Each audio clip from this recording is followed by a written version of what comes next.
Alright, so first up is a 1970 Washington quarter. Again, all these coins are proof coins, so it is a San Francisco minted Washington quarter. Now this is a pretty high graded proof coin, and basically what's going on here is that it's got a double strike and collar, and it's got a clash die. So not much going on the reverse, the back of the coin, but if you look there on the obverse, the front of the coin, you can see that double strike taking place on the coin. You see Liberty there on the left side of the coin, and then you can see other pieces of the design that was double struck as well. Now this quarter here sold for over $1,900. Next up is a 1970 San Francisco minted, what was supposed to be a proof penny. However, this proof penny was actually struck on a clad 10-cent planchet. So it was struck on a dime coin. Now that's going to give this coin a lot of value, and that's why this penny here sold for over $2,900.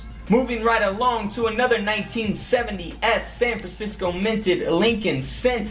Now this Lincoln penny here has been struck on a Philippine 5-cent planchet. As you can see from the coloration of the penny, it is not what it is supposed to be. Obviously a 1970 penny would not look like this. Now this coin here sold for over $730. Moving right along to a 1971 Eisenhower dollar coin. Again, a proof dollar coin here. And you can see that this is similar to the Washington quarter. It was double struck on the front of the coin, and you can see that design double struck there. If you look there at his neck, you can actually see the "we" on his neck that was struck there, and then of course you can see the outline of the head. And if you look to the left side of the coin where the L is in Liberty, look on both sides of the L, you can see the lettering double struck there as well. Now this dollar coin here sold for over $4,300. Next up is a 1972 San Francisco minted Roosevelt dime. Now this has been double struck as well on the front of the coin, the obverse of the coin. So again, you can see that taking place right there in the image displayed, and this dime sold for over $2,100.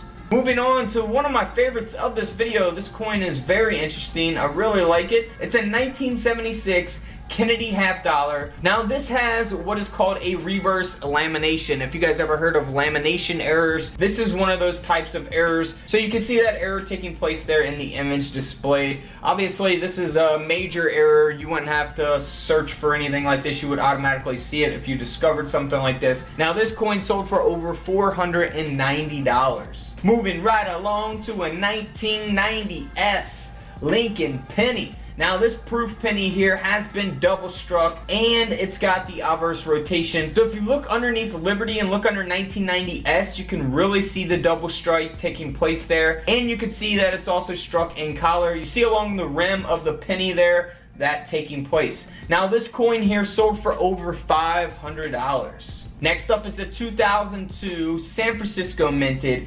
silver Roosevelt dime. Now this has a reverse capped die. Obviously, the error speaks for itself. Very noticeable error. If you found something like this, I would be surprised, honestly, because a lot of this stuff is probably out of circulation. Now, this dime here sold for over $1,300. Next up is a no-dated Jefferson Nickel. Now, this is a proof Jefferson Nickel. Obviously, it's no-dated because the error takes place where the date is. Now, what's going on is that this has a die break on the obverse, the front of the coin. Like I said, right there where the date would be. Now this nickel here sold for over $1,400. Next up is a 1969 proof nickel, a Jefferson nickel here. Now this has an obverse cud. So if you guys ever heard of cuds, I've actually found one in a coin roll before. I know I mentioned that many of times. Found it on the live stream, and you can see that taking place right above Jefferson's head.